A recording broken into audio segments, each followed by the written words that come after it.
So hello everyone, welcome. If you're new to my channel, my name is Abigail, and I make videos talking about special needs. So if you like those kind of videos, be sure that you subscribe down below. Today's video is going to be a very sensitive subject. I'm going to be talking about my gastroparesis diagnosis and what led up to that.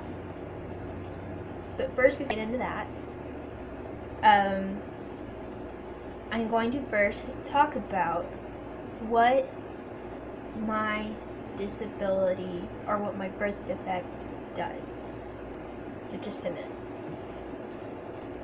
Okay, so the reason why I looked this up is because the birth defect that I was born with is not very common, and so I wanted to be able to say it in a way that it's easy for people to understand, because it's not very well heard of. So the birth defect I was born with is called congenital diaphragmatic hernia. Most people that know what it is call it CDH. It's a hole in the diaphragm, allows abdominal organs to move into the chest during fetal development. There it can crowd the heart and lungs and keep the lungs from growing normally. So that was the birth defect I was born with, and because of all of that, a lot of my insides were in the wrong spot, and because I had to be on oxygen for a long time, it did cause some mild developmental delays and mild scoliosis. I have some vision, but today I'm going to be talking about something that happened to me last year. That was my gastroparesis diagnosis, or my surgery was last year that caused the gastroparesis. How it started is I basically got real sick, and I did have a trying to think of what that surgery was that I had was called, and then it leaves me. It's called knee fundification, which is a kind stomach surgery. It's basically, I guess you could say a form of weight loss surgery. I've always been small because of that, and I had that as a baby. I had that surgery as a baby because, like I said, a lot of my insides are in the wrong spot, and in my stomach go into my chest, and so I had to get my stomach pushed back down in order to keep my stomach down at surgery. Well, long story short, other than developmental delays and scoliosis, for the most part, I lived what most people would call a pretty healthy life. I was a very healthy eater. There was nothing to be concerned about until I'd say about 2 years ago or so. I ended up getting really sick, and one thing that is not supposed to happen when you have this surgery is you're not supposed to throw up. And I started throwing up every time after I threw up. And so that really concerned my parents, and basically, they were trying to get me to the doctor to get checked out, and I was going to a children's doctor, and they couldn't get me in because I was already 18 at the time.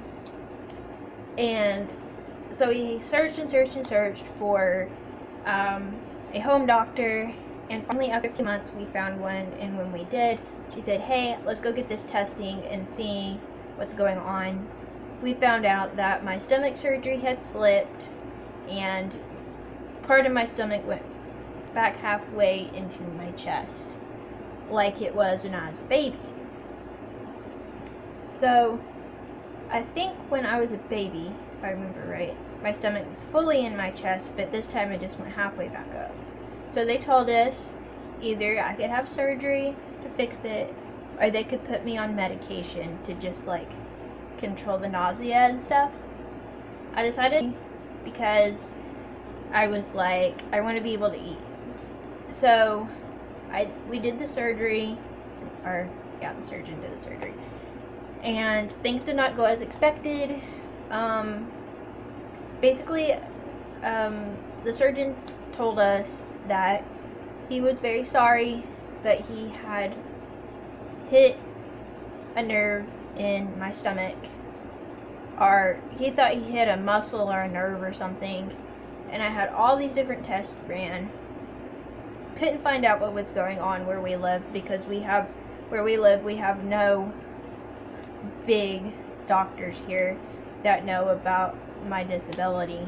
And so I basically went out of town to this big hospital to get some testing, and I got diagnosed with what is called gastroparesis, which is a medical term for partially paralyzed stomach. So let me look up the end of gastroparesis, because I want to be able to say it in the right way. Okay, so gastroparesis is a condition that affects the stomach muscles and prevents proper stomach emptying, so I have slower digestion. Gastroparesis can affect digestion. The cause might be damage to a nerve that controls stomach muscles, which is a nerve got hit, a nerve got hit in my stomach, and so I have slower digestion. It does require medical diagnosis, like lab tests or imaging,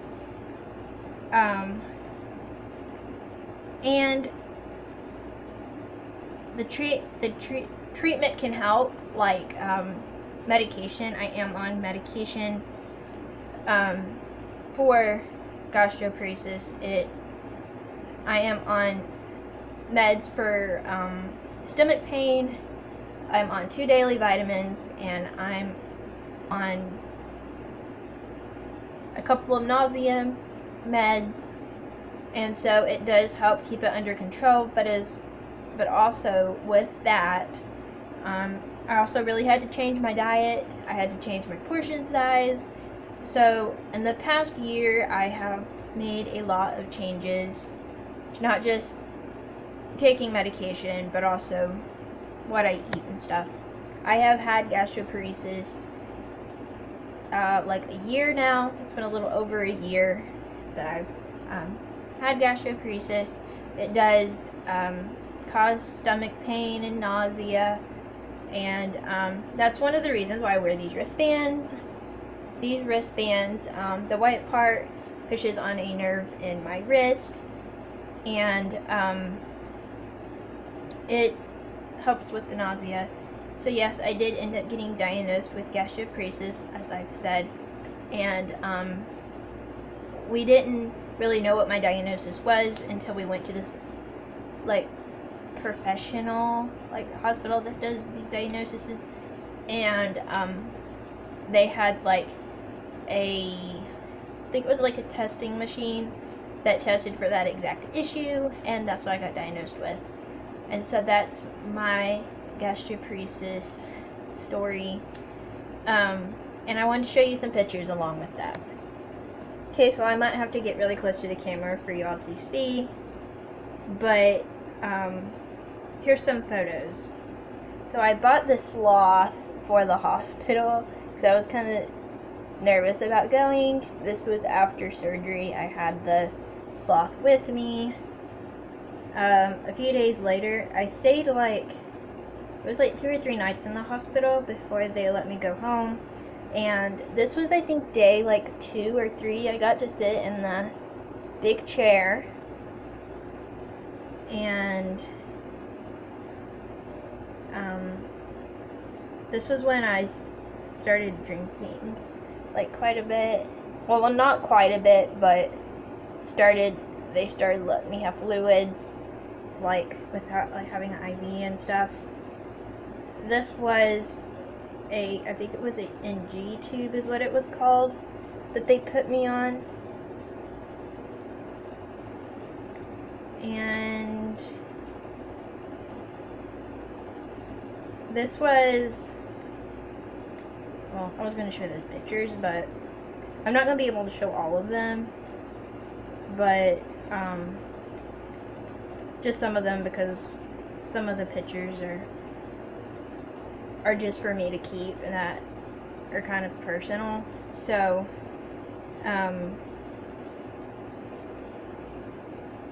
let's see, this one, I was on the NG tube and it went like down my nose and throat. So yeah, that's some pictures of after surgery. Thank you all so much for watching, and I will see y'all tomorrow. Bye, everyone.